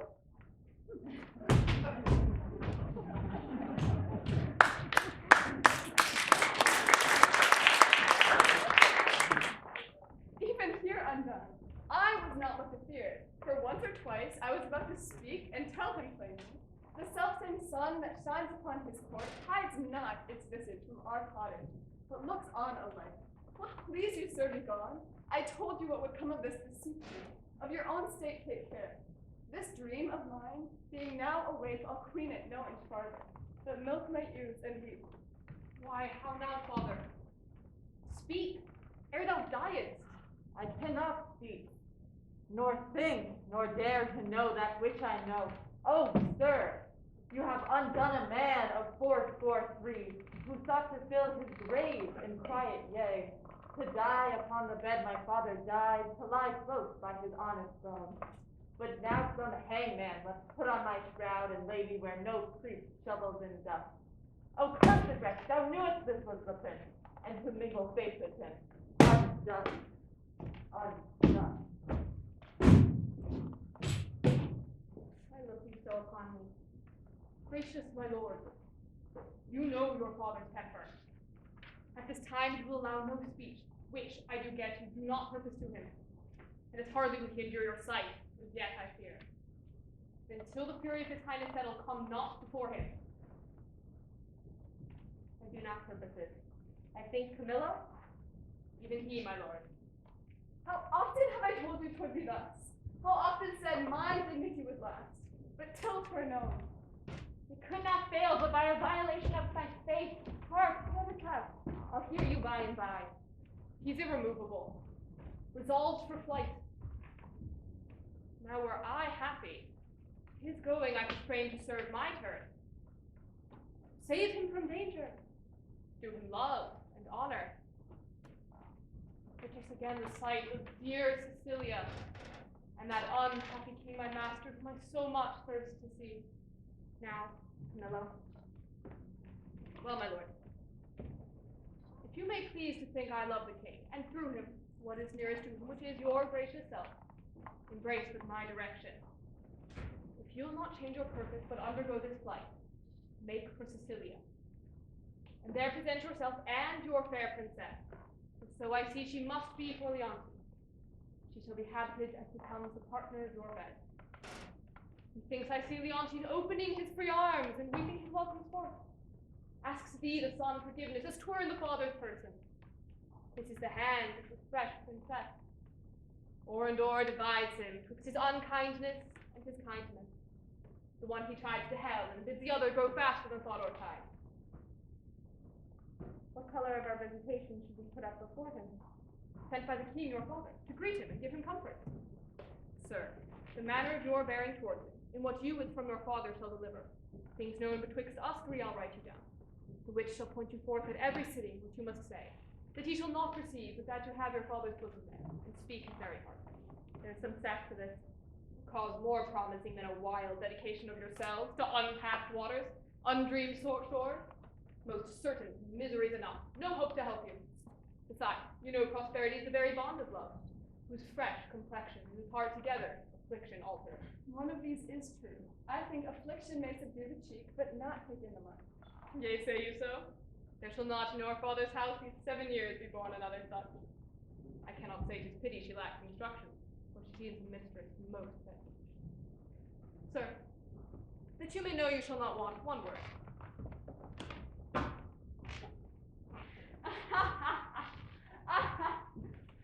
What a fool honesty is, and trust his sworn brother, a very simple gentleman. I have sold all my trumpery, not a counterfeit stone, lace, pomander, brooch to keep my pap from fasting. They throng who should buy first, as if my trinkets had been hallowed and brought a benediction to the buyer, by which means I saw whose purse was best in picture, and what I saw to my good use I remembered. My clown, who wants but something to be a reasonable man, grew so enthralled with the wench's song that he would not stir his petty toes till he had both tune and words, which so drew the rest of the crowd to me, and had their other senses stuck in ears as well. You might have pinched a placket. It was senseless. 'Twas nothing to geld a codpiece of a purse. No hearing, no feeling, but my sir's song. And had not the old man come in with a hubbub against his daughter and the king's son, and scared my chops from the chaff, I had not left a purse alive in the whole army. Nay, but my letters by this means being there as soon as you arrive shall clear that doubt. And those you'll procure from Leontes? Shall satisfy your father. Happy be you. All that you speak shows fair. What I do now is to tell the king of this estate, and whither they are bound. Wherein my hopes I shall so prevail to course him after. In whose company I shall review Cecilia, for whose sight I have a woman's longing.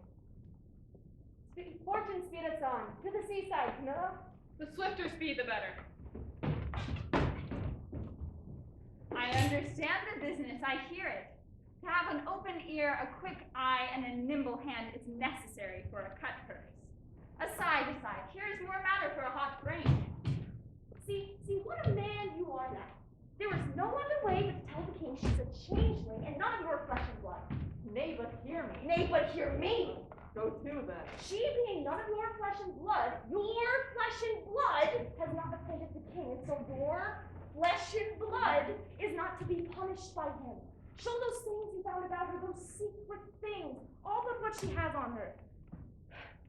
This being done, let the law go whistle, I warrant you. I will tell the king all, every word, yea, and his son's pranks too, who, I may say, is no honest man, neither to his father nor to me, to go about to make me the king's brother-in-law. Though I am not naturally honest, I am so sometimes by chance. Let me pocket up my peddler's excrement. How now, rustics, whither are you bound? To the palace, and it like your worship. Your affairs there, what? With whom? The condition of that fardel, your place of dwelling, your names, your ages, and anything that is fitting to be known, discover. Are you a courtier? Ain't like you, sir. Whether it like me or no, I am a courtier. Therefore, I command thee to open thy affair. My business, sir, is to the king. The king? What advocate hast thou to him? I know not, and it like you. Advocate's the court word for a pheasant. Say you have none. None, sir, I have no, pheasant, hawk, nor hen. How blessed are we that are not simple men. Yet nature might have made me as these are, therefore I will not disdain. This cannot be but a great courtier. His garments are rich, but he wears them not handsomely. He seems to be more noble and being fantastical. A great man, I'll warrant. I can tell by the kicking on one's teeth. Age, thou hast lost thy labor. Why, sir? The king, sir, is not at the palace. He has gone aboard a new ship to purge melancholy and air himself. For, if thou beest capable of things serious, thou must know the king 'tis full of grief. So 'tis said, sir, about his son, that should have married a shepherd's daughter. Oh, if that shepherd be not in handfast, let him fly! The curses he shall have, the tortures he shall feel, shall break the back of man, the heart of monster. Think you so, sir? Oh, Old sheep whistling. an old sheep whistling rogue, a ram tender to have his daughter come into grace? Some say he shall be stoned, but that death is too soft for him. Say I draw thrown into a sheep coat. All deaths are too few, the sharpest too easy. Have the old man e'er a son, sir, do you hear? And like you, sir. Oh, he has a son, who shall be flayed alive, then anointed over with honey, set on the head of a wasp's nest, then stand till he be 3/4 and a dram dead, and then recovered again with aqua vitae or some other hot infusion. Then, raw as he is, set in front of a brick wall, the sun looking upon him with a southern eye, and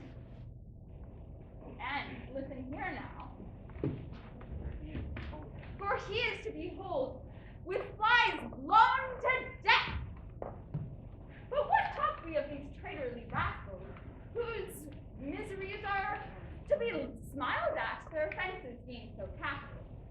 Tell me, you seem to be good men. What hast thou to the king? And being somewhat gently considered, I'll tender your persons to his adherents, whisper him in your behalves, and, if it be a man besides the king, to effect your suits, here is man shall do it. He seems to be a great authority. Close with him, give him gold. Show the inside of your purse to the outside of his hand, and no more ado. Remember, stone is flayed alive. And it please you, sir, to undertake this business first. Here is that gold I have. I'll make it as much more and leave this young man in talk till I bring it you. After I've done what I promised, Aye, sir. give me the moiety. Hast thou a part in this business? Sir, I will give you just as much as this old man does with the business of reform, and remain, as he says, your pawn till it be brought to you. No, I trust you. Go towards the seaside along the right hand. I will but look upon the hedge and then follow. We are blessed, man, so I might say even blessed. Let's before and straight up. He was provided to you. I had a mind. If I had a mind to be naturally honest, fortune would not suffer me. She drops booties in my mouth. Had I not gold and a means to do the prince my master good, now I do. There may be matter in it. Sir, you have done enough and have performed a saint-like sorrow. No fault could you make which you have not redeemed. Indeed, take down more penitence than done trust hath. At the last, do as the heavens have done. Forget your evil. With them, forgive yourselves. Whilst I remember her and her virtues, I cannot forget my blemishes in them. Airless it hath made my kingdom, destroyed the sweetest companion that man ever did dread his hope out of. True, true, my lord. Took one by one, you wedded all the world, or from the altar, took something good to make a perfect woman. She you killed would be unparalleled. Killed! She I killed. I did so, but thou strikest me sorely to say. Now, good now, say so, but seldom. Not at all, good lady. You might have spoken 1,000 things that would have done the time more benefit and graced your kindness better. You're one of those would have him what again? If you were not so, you pity not the state or the remembrance of his most sovereign name. Consider little what gazes by his kindness, so that you may drop upon his kingdom and devour it in certain much not. What are more holy than to rejoice the former king as well? What holier for royalty to prepare for present comfort for future good? To bless the bed of majesty again with the sweet fellow to it. There was none worthy, respecting her that's gone. Besides, the gods will have fulfilled their secret purposes. For was not the divine Apollo said, was it not the tenor of his oracle, that King Leontes shall not have an heir till his lost child be found? Which, that it shall, it is monstrous to our human reason, is my antagonist, to break his ways and come again to me. Why, my life did perish with the infant. Your counsel, that my lord should to the heavens be contrary, oppose against their will. Care not for issue, her crown will find an heir. Great Alexander left his to the worthy, so his successor was like to be the best. Thou speakest truth. No such wives, therefore no wife. Her eye the ghost hath lost. I bid you mark her eye, and tell me for what dull hardness you chose her. Can I shriek? For even your ears should rip to hear me, and the words that to follow would be, remember mine. Stars, stars, and all eyes else, dead cold. Fear thou no wife. I'll have no wife, Paulina. Do you swear never to marry, but by my free leave? Never, so be blessed my spirit. Then good, my lord, bear witness to his oath. You tempt him openly. Unlike another, as like Hermione, as her picture affronts his eyes. Good madam. I have done. Yet, if my lord will marry, if you will, sir, no remedy, but you will, give me the office to choose you a queen. She shall not be as young as was your former, but will be such as walked your first queen's ghost. You would take joy to see her in your arms. You shall not marry to thou biddest us. Shall be when your first queen again in rest, never till then. One who gives out himself Prince Florizel, son of Polixenes, with his princess, she the fairest I have yet beheld, desires access to your high presence. Son of Polixenes, you say?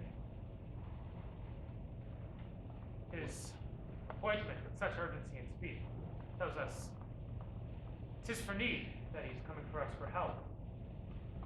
Go and What train? what train? But few, and those with need. Go, Cleomenes, and bring them to our embracement. Still, 'tis strange he doesn't steal upon us. Now, prince, and julep children seen this hour? He'd have paired well with this lord. There was not a full month between their births. Cease, thou knowest when you speak of him, he dies to me again. The very image of your father is hit in you, to the very breath that I might call you brother as I did him. By his command, I appear touch Cecilia, and from him bring greetings of a king, as friend can send his brother. Oh, good gentlemen, my dear brother, the wrongs I have done thee stir fresh within me. Welcome hither as a spring to the earth. Most noble sir, that which I shall report of him occurred at one of the proofs so nigh. Please you, great sir, Bohemia greets you from himself by me, desires you to attach his son, having his dignity and duty both cast off, but from his father, from his hopes, and with a shepherd's daughter. Here, Bohemia? Here in your city, I now came from him. I speak amazedly because my marvel and my message. To your court, whilst he was hastening in a chase, it seems, of this fair couple, meets he on the way the father of this scene, and her brother, having both been underfoot of this young prince. Camillo hath betrayed me. Lay itself at his charge. He's with the king, your father. Who? Camillo? Camillo, sir, I spake with him. Who now has these poor men in question. Never saw I wretches so quake. They kneel, they kiss the earth, or swear themselves as often as they speak. Bohemia stops his ears, threatens them with divers deaths and death. Oh, my poor father, the heavens that spies upon us will not have our contract celebrated. Are you married? We are not, nor are we like to be. My lord, is this the daughter of a king? She is, once she is my wife. I see that once by your good father's speed will come on very slowly.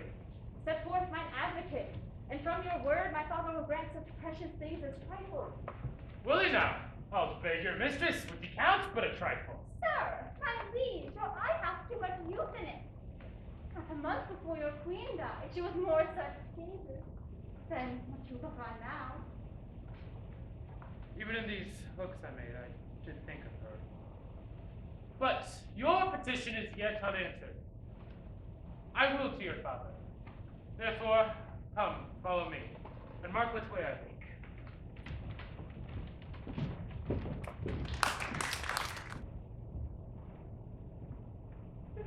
Sir, were you present at this relation? I was by at the farthel, heard the old shepherd deliver the manner how he found it. Whereupon, after a little amazement, I heard the shepherd say, he found the child. I would most gladly know the issue of it. The oracle is fulfilled. The king's daughter found. Such a deal of wonder is broken in this hour that ballad makers cannot be able to express it. This news, which is told true, is so like an old tale, that the verity of it is in strong suspicion. Has the king found his heir? Most true, if ever true depending on circumstance. That which you hear, you'll swear you see. There is such unity in the terms. The mantle of Queen Hermione, her jewel about the neck of it. The letters of Antigonus found with it, which they know to be his character. The majesty of the creature in resemblance of the mother. The affection of nobleness, which nature shows above her breeding. And many more evidences evidences proclaim her with all certainty to be the king's daughter. Were you at the meeting of the two kings? I was not. Then how have you lost the sight, which was to be seen, cannot be spoken of? There might you have beheld one joy crown another, sullied in such manner that it seemed sorrow wept to take leave of them, for their joy weighed in the tears. There was casting up of eyes, holding up of hands. The king, being ready to leap out of himself for joy of his found daughter, cries, "Oh, thy mother, thy mother!" Then asks Bohemia forgiveness. Then embraces his son-in-law. Then again worries he his daughter with flipping her. Now he turns and thinks the shepherd, which stands by like a weather-bitten conduit of many taking rain. What, pray you, became of Antigone? That carried him to the child. Like an old tale still, which will have matter to rehearse, though credit be asleep, and not an ear open. He was torn to pieces with a bear. This avouches the shepherd's son, who has not only his innocence, which seems much, but also a handkerchief and rings of his that Paulina knows. Are they returned to the court? No. The princess, hearing of her mother's statue, which is in the keeping of Paulina, a piece many years in doing, and now newly performed by that rare Italian master, Giulio Romano, who, had he himself an eternity and could put breath into his work, would beguile nature of the custom. So perfectly he is her aid. He so near to Hermione, hath done Hermione, that they say one would speak to her, and stand in hope of answer. Thither with all greediness of affection are they gone, and there they intend to stop. I thought she had some great matter there again, but she has privately, twice or thrice a day, ever since the death of Hermione, visited that removed house. Shall we thither, and with our company keep the rejoicing? Who would be thence that has the benefit of access? Our absence makes us unthrifty to our knowledge. Let's alone.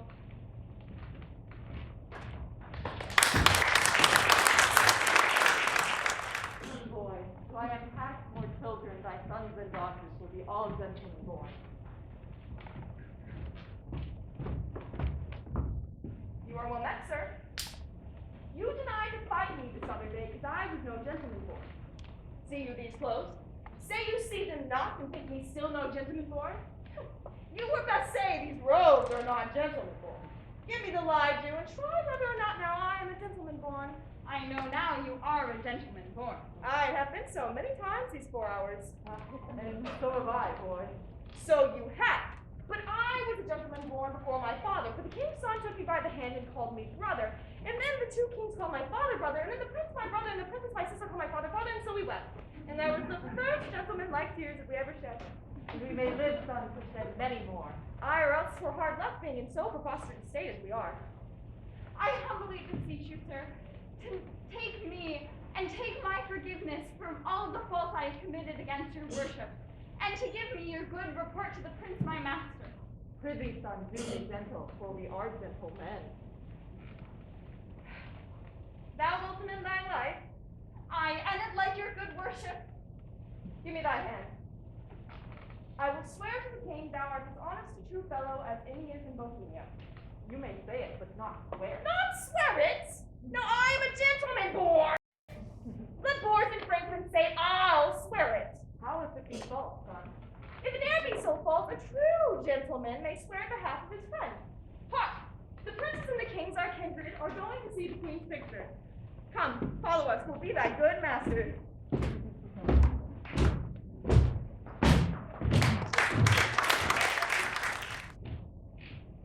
Oh, great and good Paulina, the great comfort I have had of thee. What, sovereign sir? I did not well. I meant well. All my services you have paid home, and that you have vouchsafed. With your crowns, brother, and these the contracted heirs of your kingdom, my poor house to visit, and the surplus of your grace, which never my life may lack to answer. Oh, good Paulina, we honor you with our trouble, but we came to see the statue of our queen. Your gallery have we passed through, not without much content, in many singularity. But we did not see that which my daughter came to look upon, the statue of her mother. Has she lived peerless? do well believe, except whatever yet he looked upon, or hand of man hath done. So I keep it lonely, apart. But here it is.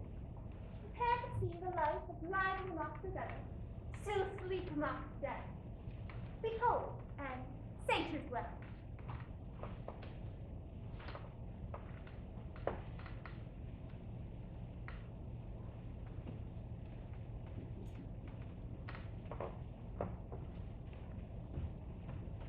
I like your silence. It more shows off your wondering. Yet speak, first you, my liege. Comes it not something near? Her natural posture. Chide me, dear stone, that I may say indeed, thou art Hermione. Or rather, thou art she, and thy not chiding. For she was as tender as infancy and grace. But yet, Paulina, Hermione was not so much as age, nor as wrinkled as this seems. Oh, not by much. So much the more our carver's excellent. So let's go by some 16 years, and make her as she lives now. As now she might have done, so much to my good comfort, as it is now, piercing to my soul. Oh, thus she stood, with life of majesty, warm life, as now it coldly stands when first I wooed her. Does not this stone rebuke me for being more stone than it? And give me leave, and do not say 'tis superstition that I kneel and then implore her blushing. Lady, dear queen, that ended when I but began. Give me that hand of yours to kiss. Oh, patience! The statue is peculiarly fixed, the color's not dry. My lord, her sorrow was too sore laid on, which 16 winters cannot blow away. So many summers dry, scarce any joy did ever so long live. No sorrow but killed itself much sooner. Dear brother, even what that was the cause of this, have power now to take off so much burden from you and to make peace of it himself. Indeed, I had thought the sight of my poor image would thus have wrought you. For the stone is mine, I'd not have showed it. Do not draw the curtain. Longer shall you gaze on it, lest you think it on it moves. My lord, let's speak. My lord, would you not deem that it breathed and that those veins did barely bear blood? Masterfully done. The very life seems warm upon her lip. I'll draw the curtain. My lord's almost so far transported, he'll think anon it lives. No, not these 20 years. So long could I stand by and look her on. Either to wear. Forbear. Presently the chapel. I'll resolve you for more amazement. If you can behold it, I'll make the statue live indeed. Descend and take you by the hand.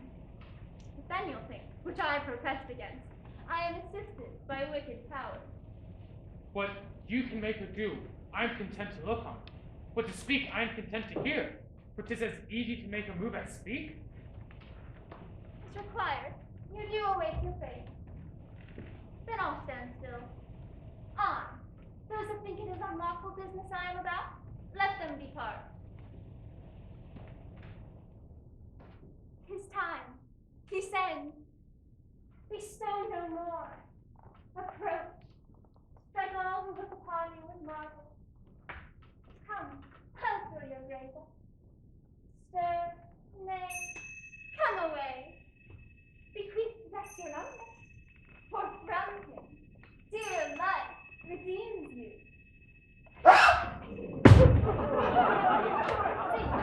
Please, expect not her actions shall be holy. You hear, my spell is lost. Do not shun her until you see her die again. And then you kill her double. Present your hand. When she was young, you wooed her. Now in age, is she become the suitor? Oh, she's warm.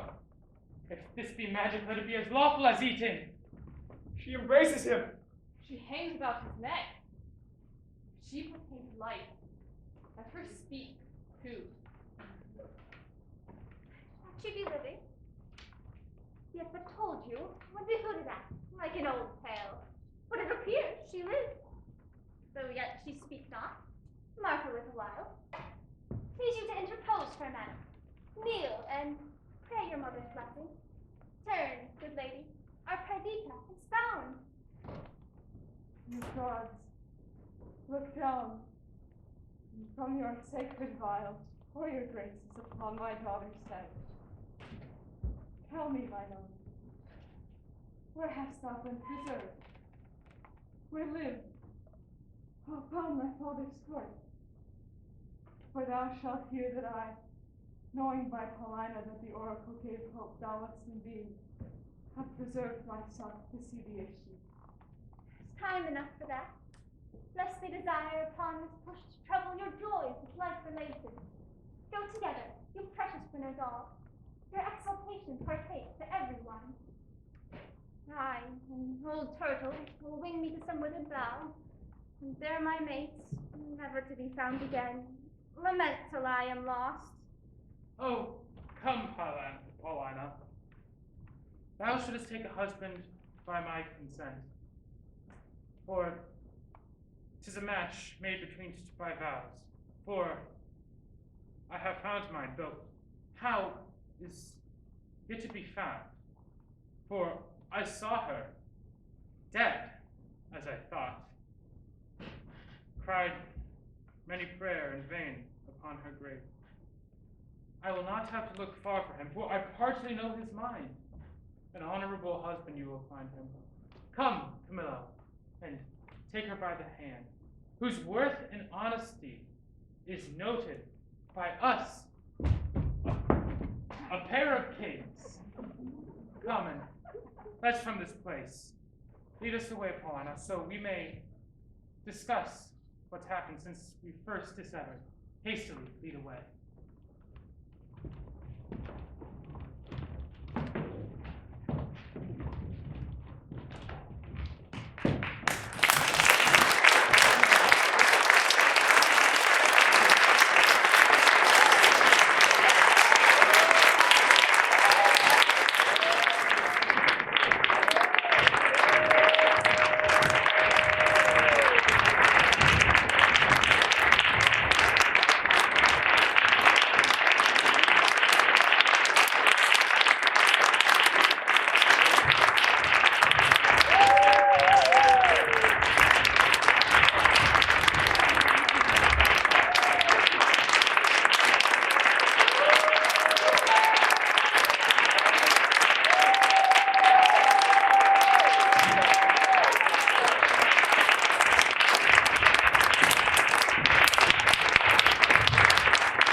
show out of 2, so there wasn't a ton of build-up, but this show was rough, to say the least. But we wanted to thank the people who definitely are like the only reasons that we got here, which are Mr. Burns, Mr. Corliss, and Indigo, who have all done more than the rest of us combined, probably, in terms of work, especially Indigo, learning all of Florizel's lines in a matter of 1 day, which was insane. So that's crazy. Mr. Burns, you know, just putting up with this again, because he has to do it like 2 times a year. So thank you for that. And we know we were very difficult. Same for you, Mr. Corliss, and with all of the tech work that you did as well. So if you would come up to the stage and accept these flowers.